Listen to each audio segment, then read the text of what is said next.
This morning, in our series of discussions for the past 1 month, we have been talking about positive parenting. Even as we look at the COVID-19 pandemic, now that we have been at home, we started, talking about parenting under the COVID-19. When you are with your children, what do you do? We went all the way to talk about how your parenting behavior can affect your child, even to talk about the risk of alcohol and drug abuse. That also covered myths and realities around parenting and substance abuse.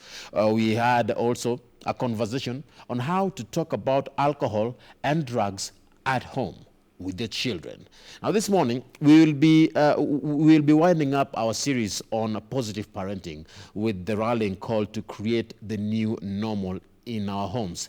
Today we'll be having a discussion on how best we can protect our children from substance use and other mental health disorders on Family Check. A very good morning to you. My name is Ram Maguko. This morning, joining me to discuss this and much more, I'm joined by Susan Maua, the acting manager. She is in charge of public education and advocacy with the NACADA. Karibu sana. Thank you. Asante kwa kuja. Thank you for finding time. It's always a pleasure having you. Today we are going to have a male perspective. Yes. You can be part of this conversation. Remember, our social media platforms are up and running. The hashtag, as always, is Good Morning Kenya. Tag me at Ramaguko. You can also tag them at NACADA Kenya, at KBC Channel 1. Remember, the hashtag is Good Morning Kenya. We are also live on Facebook and on our website at www.kbc.co.ke. Keep the conversation coming in. So, Susan, according to the numbers, one child in every approximately 20 cases has a mental health problem. Now, what are the signs of these mental disorders, these mental health problems, and how is it that a parent can be able to pick them out without necessarily jumping into conclusion that my child doesn't have a mental health problem? Okay, thank you. Now, if we just revisit what we had said before, you can only notice the difference if you know your child. If you are observant, then it means that you are going to be able to notice the differences. So one could be the change in behavior. You know, this child could previously have been very active in sports. Suddenly they are not interested anymore. They are children. The child may have been very confident before, but suddenly they are talking about how they are not good enough. So you see that would be one of the issues. It could even be things like eating, you know. You suddenly find there's a high rise in their appetite. Or it is the opposite. They are not interested in eating anymore. So those, those changes in behavior, in academic issues, they have been doing very well in school. Suddenly they do not. They're not interested in school. They lose interest in things, and therefore they tend to withdraw. So if you withdraw, then, and that's why I'm saying that unless you know that this child, he's been like this or she has been like this, and now suddenly I see this is happening. So these are the red flags that someone should be able to pick out from. But when someone has change in appetite, we'll be touching on this even deeper as we continue this conversation, because a parent may pick them out as normal, that, oh, maybe today they just don't want to have this. Maybe they just don't like this kind of food anymore. But when we use positive parenting or positive parenting skills that we've discussed in the past, is there a possibility to be able to pick out key areas of positive parenting that it focuses on? Key areas of positive parenting. Yeah, so one of the things that we say that you need to be interested. Yes. Yeah, so when you are responsive, one of the things that you need to be responsive. So it means that if you're going to be responsive, it means I must be interested in what you're saying, for example. So it means that as you're talking, I'm actually looking at you. So I'm able to see even your body language. To gauge. And so on. Yes, to be able to gauge. So it means that I can actually see that maybe you're looking down. Yeah, you're not. I'm talking to you, but we do not have that face-to-face connection. So the first thing is, you need to be responsive. And that is when you are actually going to notice that there is something that is happening to the child. So that's one, being responsive. Yes, being responsive. Now, the other we have talked about is you need to provide structure. Children work very well when you are in an environment that you know what comes next. Yeah, and this happens a lot in school. That is why schools function very well, because you know children need to come in at this time, then they do this, then they do this, then they do this. At home, you also need to provide that structure. All right. So when you provide structure, it means you're talking about rules. They don't have to be written down, but it's good to know that there are certain things that are acceptable in this house, and there are certain things that are not acceptable. All these are what positive parenting focuses on. Yes. Being responsive, providing structure, and do you have any other? Yeah, getting involved. Getting you need involved. to get involved in whatever is happening in their lives. All right, being responsive, providing a structure, and getting involved. Yep. And I'd like us to narrow down now in these three that you've mentioned. And let's talk about being responsive.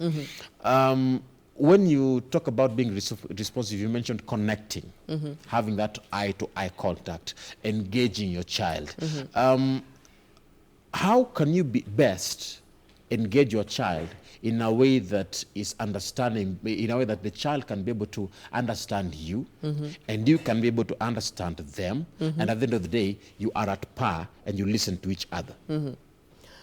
The first thing is to actually listen first. You know, as parents, we have a tendency of talking at the children rather than listening. You know, we know everything. So even they don't know. Oh, you don't know anything. So when I look at you, I can already even say what you're thinking, and I will respond to the questions in your head and so on. When a child comes to you, unasema najua unataka tu kuniambia. Yes, I know this is what you want to say. Yes.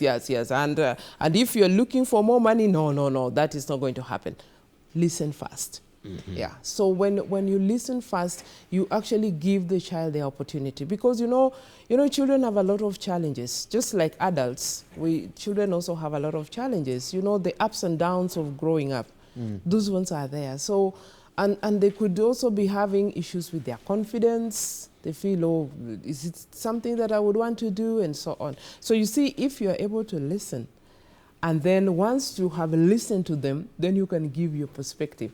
But a parent can say that a child should not be stressed about anything. Nowadays, children even develop ulcers. Oh, yeah. Yes, they do. They do, because remember, there's a lot of pressure, particularly academic pressure. Like right now, what is the main concern for parents? When are schools opening? Will the exams still be there? So you see, the focus is on academic. But you see, there is more to life than academics. So you see, if there is so much, it is stressing, because you expect this child to do very well in terms of academics. You also expect the child to, conform to certain things. That puts a lot of pressure. Because how about if I'm not good in maths and you expect that I should pass maths? How do I even engage with this? And that is why you see their peers may actually say, oh, you know what? If you are actually having this kind of stress, I know what can help you. You know, Bangi can actually do this. Yes. Because someone has given them what the attention they need. Yes. But now how can a parent engage their child in order for them not to feel left out? Like I said, it's just listening, because you know children don't come in a manual. When a child, for example, is struggling and they are trying to pass information for you, to you, you've said, listen. But as a parent, there is this complication of not being able to understand what your child wants. So you get agitated easily. And then you tell them, just go and we will talk later. How best should we approach the listening perspective to our children, for them not to say, Mom doesn't understand me? You know, you're not listening. You're not listening to respond. That is the other challenge that we have as parents. We listen so that we can respond. And if you're listening to respond, then it means that you're actually not paying attention to what I'm saying. Yeah. So the listening is where you just, there is no order. Just let the child talk about their fears, talk about their challenges, talk about the good things. And you see, even as a parent, be able to, just recognize the positive things. Yeah, it's small things like, oh, I know, you usually have challenges waking up. Oh, you really tried today, You woke up without being woken up. You are already appreciating the positives in the person. But instead of saying you normally sleep, you are very lazy. Yeah. You sleep every day. Today you've tried. Now those are put downs. So when you put me down, I can't tell you anything. After all, you already know, you've already made a decision about it. When a child says that I don't think mom and dad love me, could that be a sign of a problem somewhere? Oh yes. Yeah, that could be a problem, because are you actually telling the child that you care for them? And that is why responsive is about warmth. Yeah? It's about warmth. Warmth and care. Just showing that I understand, the challenges. Yeah, I may not even have the answers. Even as a parent, you can say, I may not have the answers, but let me just listen. And then probably we can come up with a solution together. So you're already creating that impression, or giving the child an opportunity that even they can think for themselves. Because even when they come up with all these things, they say, oh, so what would you want to do? Then you hear what ideas they had. And then you compare with what probably you think and say, okay, let's think about this. So it's okay to hear your child and let them know the ideas that they have to give you. You don't have to downplay the idea, saying that they're children, that nothing good can come out of them. Oh yeah, the moment you say nothing good, that actually lowers their self-esteem, because they'll say, even my mother knows or my father knows that I'm not good enough. Why should they struggle if you already, as a parent, decided they're not good enough? But they just give up. Just giving up. But appreciating the little things. Let's say, for example, they were not even doing well in maths, and probably they got 40%, and now they have added 2 more marks. It's still below 50, or what you wanted as a parent. Yes, what you would have considered as a failure. But supposing you looked at, oh, you have actually improved by 2 marks. That means you can actually, if you put in more effort, then you can actually do better. You have already boosted the child's esteem by focusing on the positives rather than the negatives. So it means you have to reach out to them. Oh yeah. But the challenge can be when you reach out to them, but they don't reach back, where you're trying to get to gauge, because you mentioned listen. What if they don't speak? In a scenario where the child is enclosed and isolated, and when you ask them questions, hey, mommy, what is wrong? Baba, what is wrong? They just keep quiet. Now, when did you begin to have this conversation? The other thing that we want to start talking at children when they are probably in teenage. Yeah? And even your tone of voice, all these things, will contribute to whether I can open up to you or not. Yeah? Because if let's say I break a cup and you talk like, that is such a big fault, it makes it sound like the cup is worth 1,000 shillings, yeah, or much more. So you see, if by small things you react like that, how will I tell you if I tried out drugs, for example? Then you'll think, oh yes, you'll think, oh no, my mom will kill me. In fact, I can't say that. This is why some children say, I know if I tell mom this, nitachapwa, I will be beaten. Oh yeah.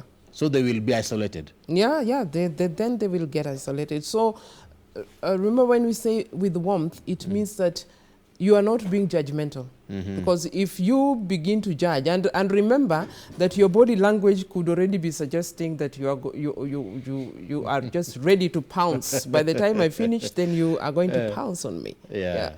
So when you are listening, it means you're actually calm. You just bring it on. Whatever it is, bring it on. Let the conversation flow. Let them just say it. Let them just say whatever is in their minds. It's in their hearts. Yeah, that will make a huge difference. Let's talk about being involved. You mentioned that as one focus on positive parenting. But now, how do you get yourself involved in your child's business without making them feel uncomfortable? Now, that's what we call monitoring. And sometimes as parents, we want to do policing. So this is actually, it's actually a difference between monitoring and policing.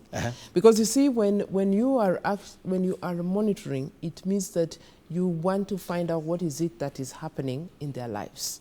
So monitoring and policing, what is the difference between the two? You know, policing, you know, the way we, you know, police, as we know it even in our own context, is more of a fault finding.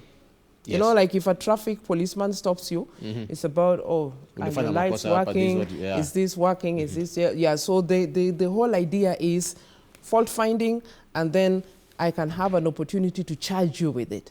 Now, monitoring is actually even providing responsibility to the child so that they get to know who are your friends. Yeah, because you know that friends, as children grow, their friends become more important in their lives. So who are your friends?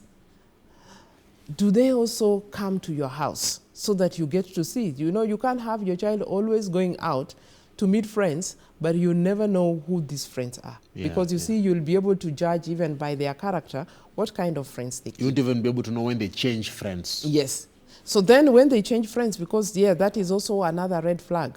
What kind of friends were they having before? And that's why I was saying you need to know your child. These were their friends, and suddenly they are not with those friends.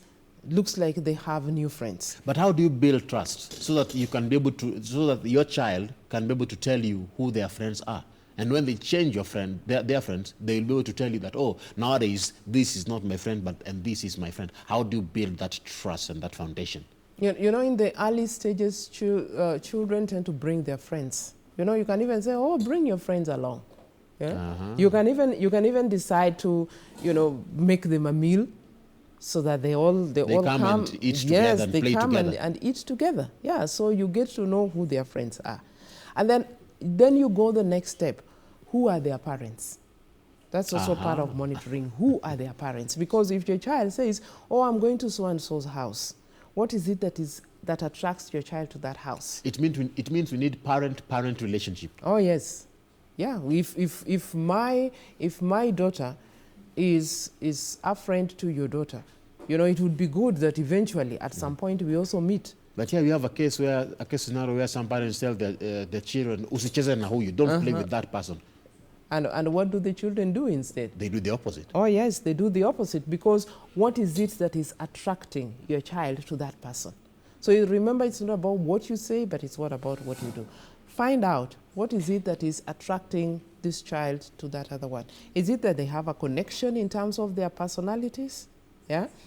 Is it that probably they find they can support each other much better? Yeah. And then again, what is the basis for you judging? Do not. I don't want to see you with so and so. And the child does not understand the reason why you don't want to see them around that person. The person does not understand. So you see, instead of saying, I don't want to see you with that person, probably you would want to invite that child and hear, you know, what is it that makes them connect together. So one method of building trust so that your child can be able to be free with you, to let you know who their friends are, is try to get a way that they can be able to come together and even, you know, buy them food, wakule pamoja, cook for them. That's one method. They can, yes, and they can even decide if they're going to have a party, they can also have a party in your house, because that way you'll even be monitoring what is happening. If they go to the other house, and that is why it's important to know who are the parents also on the other end, because is it that in that family maybe alcohol is readily available, and that is probably what attracts your child to that place. So you'd want to know, in terms of values, are they the same, and so on. If my child is coming to your house, would I be able to, you know, call you and say, oh, you know, so-and-so is coming there. Oh, did they organize some party and so on? You know, you're just verifying. Yeah? We are talking about monitoring. Yes. Let's talk about monitoring social media and the use of any form of media, whether it is social or TV. How can you be able to monitor what they are doing, what they are watching, and whatever thing that they have gotten their mind engaged on and still maintain that bond. Because at some point, some children, when they watch some things and mom is in the room, there is that uncomfortability. Yeah. So they tend to switch off when you are inside the house, but when you leave, they turn it back on. Mm-hmm. Now that's a big challenge, particularly social media, the use of internet, and so on. Because you see, first of all, remember, as parents, we are the ones who make it available. Yeah. Yes, we are the ones who make it available, and because we know that younger children are much more difficult to handle, sometimes we just want to give them the phone so that they can, they can access all kinds of things. So, you need to have a discussion, and if they're younger and you're giving them a phone, and saying, you know what kind of games are you going to play? May I just see the sites where you're going? Yeah. Mm-hmm. So you've got to control even the amount of time that you give them. But mm-hmm. you see, if you give them more and more of the phone so that they are able to access all kinds of things, then it means that as they grow older, it becomes much more difficult. But then how do you monitor it? And because they want these gadgets and they want these. And I hope you also know that there is addiction, social media addiction, where there are people who, if they are not there, they actually feel withdrawal. Yeah.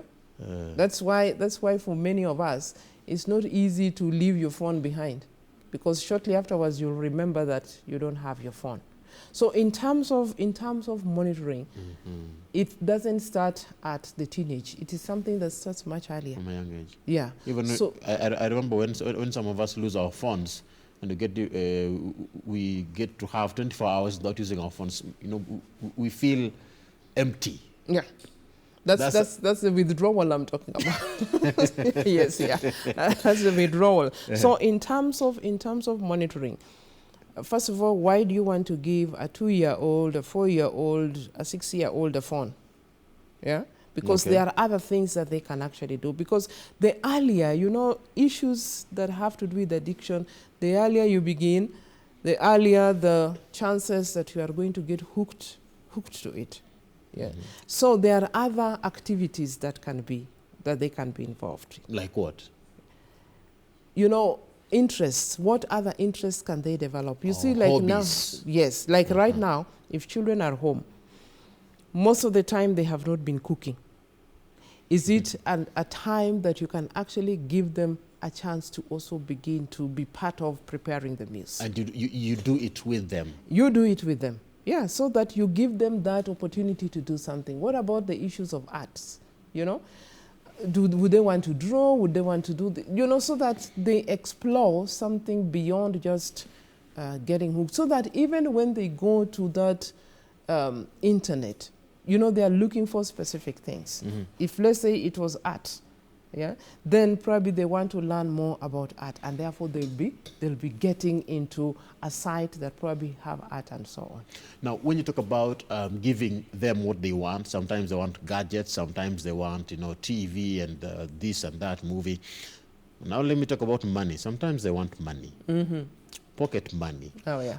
How can you balance when to give your child money, when not to give your child money, in a way that you don't end up saying, this child ni kama anapenda pesa sana. It's like they like money. Because you've seen children who who end up asking for money even from guests. People who come in and nipatie. How do you balance that form of giving your child pocket money when at this time I can give them money, but at this time I cannot? Yeah. So I would want to say at this point that one of the things that we found out as risk factors in the NACADA study that we did for secondary schools, one of the risk factors was parents giving a lot of pocket money.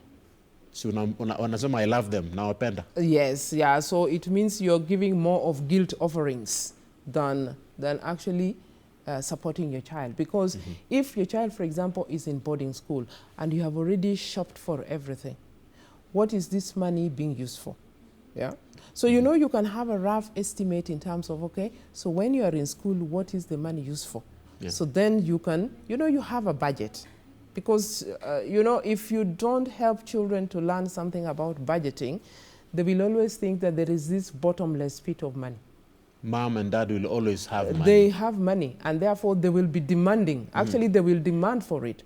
But you see, if you create an impression that there are limits for everything, that probably what you need vis-a-vis what you want. Yeah? What is it that you need to be able to get to school and so on? You should paint that picture to them. Yes. So if you do not paint that picture, then they always have an impression that they can always get anything that they want. And if they cannot, then they're going to get it elsewhere. Now, when you talk about children who will even ask for money from guests, now that tells you that there is a much bigger problem. Yeah, it's a much bigger problem, because why would they? It's a behavior that you need to curtail at that point in time. Could it be you who has failed in a way? Could it be that the child got that problem elsewhere? How do you narrow down the problem? I wouldn't want to use the word fail. Yeah, because remember that, like I've mentioned, children do not come with a manual. So that you say, before you start, plug it in. Press, long press, long press, and then it turns on, and then this, So you would want to find out, is it you who has encouraged this? Where are they getting this? And then probably instead of maybe shouting at them, you could tell them, you know, you do not ask for things from other people. Yeah. Then let's talk about this now. We've talked about being responsive. We've touched on being involved. I would like also to touch a bit on this, providing structure. How can you be able to create clear-cut guidelines and rules in the house that are both comfortable for the child in a way that he understands why these rules exist, and you can be able to understand that I think these rules we are building up are able to help the both of us, and you can be able to have that conversation as you create all these guidelines. Oh, yes. It has to be a collaboration. It's not where I draw the rules and bring them to you. I don't draw the rules and then you are to follow. You're saying you should sit down with your child and discuss these rules? During this COVID period, you know, people have found themselves together in a way that they haven't been before. Yeah? Mothers and fathers and children have been existing in the same house. Now they find themselves with more time, more interaction time amongst them. So it means that you must sit down and say, okay, so how are we going to operate during this period? So it's got to be very clear. Okay, so who is, it also involves even some of the routines. What are some of the things that they can do, including chores? You know, if they have been going to school very early in the morning, the whole day they are in school, they come back in the evening, they have homework to do, it means that they really never learn the other aspect of life, which has to do with chores and so on. And it engages them. It even engages their mind. They can be able to have the aspect of critical thinking. And therefore, the critical thinking and even decision making. So that then they can weigh the options. And balance. They need to create that balance. So as a parent, you are also trying to create a balance, including pocket money and so on. You know, would you also want to give them a little reward so that they also know, when I do this, then I can also get reward, including the gadget. You know, when you do this, then I can give you 20 minutes or half an hour to play with my phone. So the aspect of providing rules and also consequences. What happens if this does not happen? And you see, when the child is part of the decision making and even the plan making, then you'll ask them, okay, so what did we say happens if you don't do this? Then they are going to respond. But now I wonder, at what age should you start having these discussions with the child? As early as they're able to talk. You can reason to them as soon as they're able to talk. You can tell them, these are the rules of the house, and then you discuss them. What is the time for going to sleep? Yeah? You know, they may not know the time, like a smaller child, a 5-year-old may not know, have a clear concept. But you can tell them after umekula, after you eat. Yes, after you have eaten, then this is what we are going to do. Before you go to sleep, then you're going to brush your teeth, you're going to change into your sleeping clothes and so on. You know, you're already providing some kind of routine so that the child knows you don't sleep in these ones, you sleep in another one. Yeah. So you are already providing that kind of structure. The problem, the mistake that we usually make is we do not involve them when they are younger. And then when they get to preteen, when now things become more challenging, it gets harder to talk about things. But now at that point that your child is now a teenager, well, you can even say maybe as low as maybe 10, 11, 12, and then as they get into their teenage. Is it possible to also have these discussions even with the teenager, with a child who is, we can say, maturing up? Yeah, progressively, because remember what you're going to talk to about a 2-year-old. You know, in a 2-year-old, you can be talking about finishing your food, when you go to sleep, and so on. But you see, as they get into teenage and they are school going, even them, they cannot just stay until 11. So you see, when you're discussing about the same thing like time, how you deal with a younger one and an older one is different. Now, when you get into teenage and even preteen, the challenges or the issues of life are also different. All right. So that is why as they grow older, it means that you are going to, the conversation is going to be relevant or appropriate to the age. But you see, if you don't talk to them before, and then they get into this age where I say, oh, they could be using drugs, or they could be engaged in sex, they could be doing this. Well, how do you begin the conversation? Because you see, as they grow older, the conversations become more difficult. Now, when it comes to positive parenting, because we've had these discussions, this series of discussions on positive parenting. And I believe even as you're watching from home, these series of discussions have been able to build you up in terms of the knowledge and the necessary skills that you have, you can acquire for you to be able to know how to deal with yourself and how to deal with your child. But now, for those who may have taken these steps in improving their parenting during this stay-at-home period of COVID-19, how should they be able to, keep the conversation going post-COVID-19? So remember, when it is getting involved, get involved even in their schoolwork. Yeah, get to, right now you have turned into a small time kind of teacher in the class, in the home. But when they go back to school, can you continue to be more interested in their work? Even in their academic work, get more interested. Don't stop now. You don't stop now. So probably you did not have an opportunity to begin these conversations before. Now that you have started, don't stop. Yeah. So it is little by little, and then you build up on that. You may not even be good in maths, but you see, you're not going to tell your child, oh, I also failed in maths. I say, if you failed in maths, then it means I am okay with. This is why most of our parents normally passed in maths. Oh yes, they all passed. They were all number one. They all became number one, and they all passed, and all that kind of thing. Because you see, if I tell you how I failed in maths, then they say, okay, it could even be something which is genetic. So I don't even need to bother with it. But you see, if you get once we even have an extension now. We're talking of all schools will open in June. In June. Maybe, depending on how things change. Yeah, how things are by then. So it means that you've already started this conversation. Continue with it, even beyond that. Get to know about even the kind of challenges that they have, because remember that when people begin to use drugs, they're using drugs because one could be a peer pressure. Two, it could be that there was already a mental health issue that is there, and they are therefore trying to self-medicate.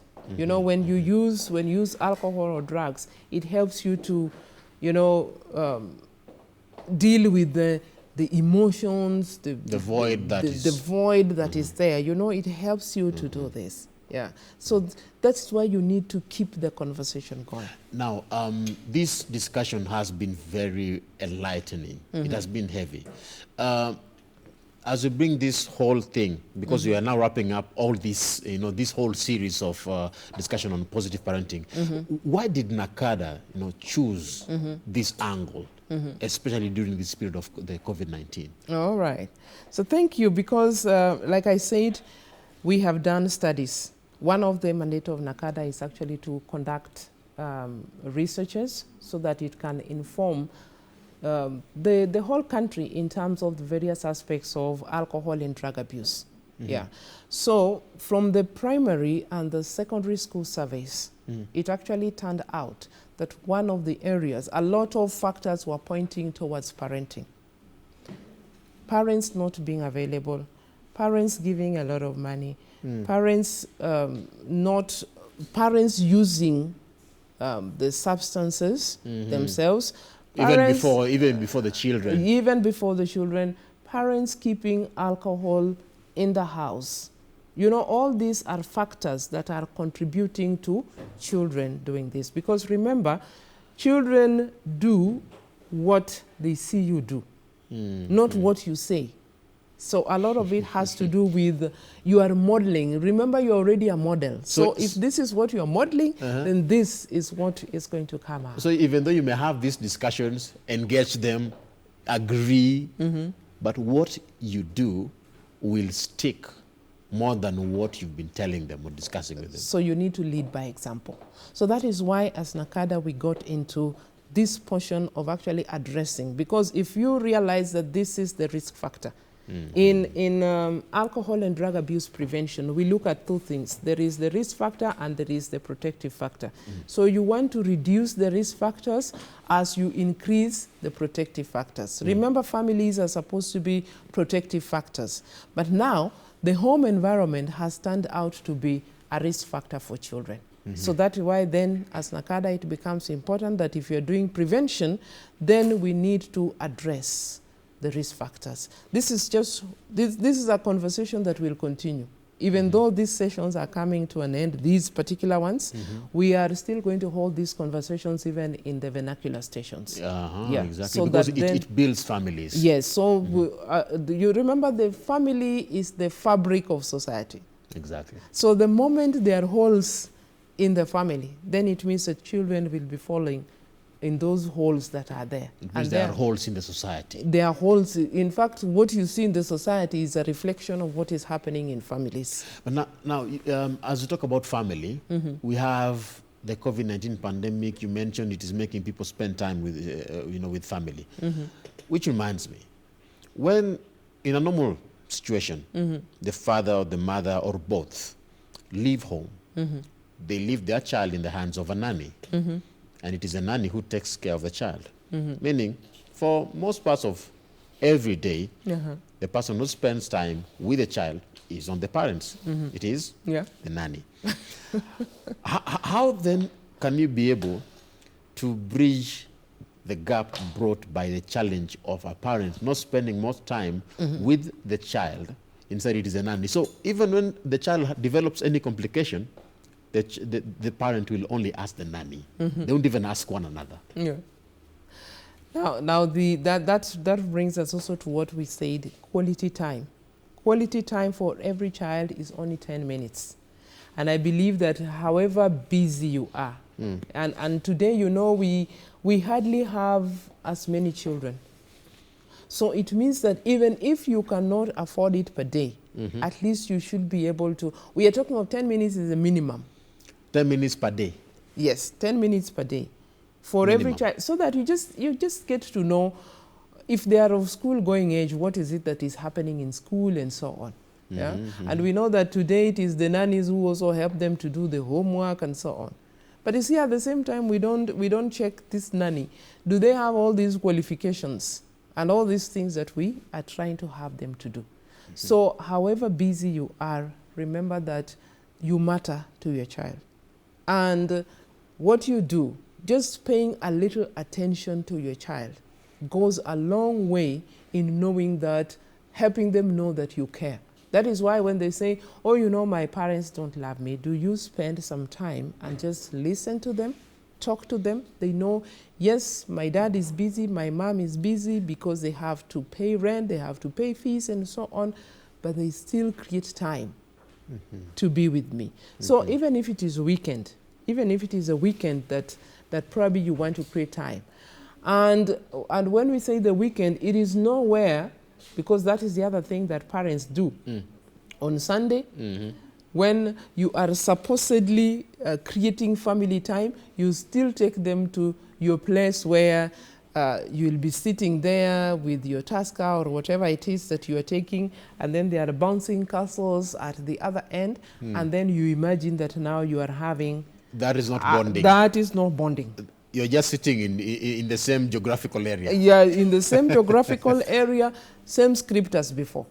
Yeah. So even in the home, you can even decide, yes, people are busy, but can we even twice in a week create time to eat as a family? How is the response coming in from all these families as NACADA? Because this project has been quite intensive, informative, educative. How is the response from the ground, from these families? Do you see changes? You know, change is a progressive thing, but yes, we are also offering a parenting seminar, and people have really been signing up for that. So the response has been good because people are also asking questions. They want to find out more. And at this point, I would also want to say that we will be offering that parenting seminar across the counties, because NACADA has a number of offices across the country. We have an office in Mombasa. We have an office in Nairobi, in Kisumu, in Nakuru, in Eldoret, in Nyeri, in Garissa. So you see, in Kakamega, so you see all these regional offices eventually will have, you know, face-to-face interactions with parents who sign up. So you see, that's already something that is happening. And other than that, we also have family-based prevention interventions trainings. So this is not just a one-off thing. It is something that we shall continue with as NACADA, because like I said, we have to address the risk factors. And one of them is just the family. We have other areas like in the workplace. So we also have programs that target the workplace. Then we also have those ones that will target the communities. Yeah. So all these are different settings that we will be reaching out to. Very soon, we should have a discussion on how parents working in the same work environment don't bring stress that they get at work to the house. Oh, yeah. We should have that discussion coming. Okay. All right. That is Susan Maua, the acting manager at the public education and advocacy sector in NACADA. Thank you very much, Susan, for giving us your insight. It has been very, very educative. Thank you. Now, at NACADA Kenya is the Twitter handle. At KBC Channel 1 is our Twitter handle. And the hashtag is Good Morning Kenya. My handle, at Ramaguko. This has been the discussion on Family Check this morning on positive parenting. Post-COVID-19, what is the way forward?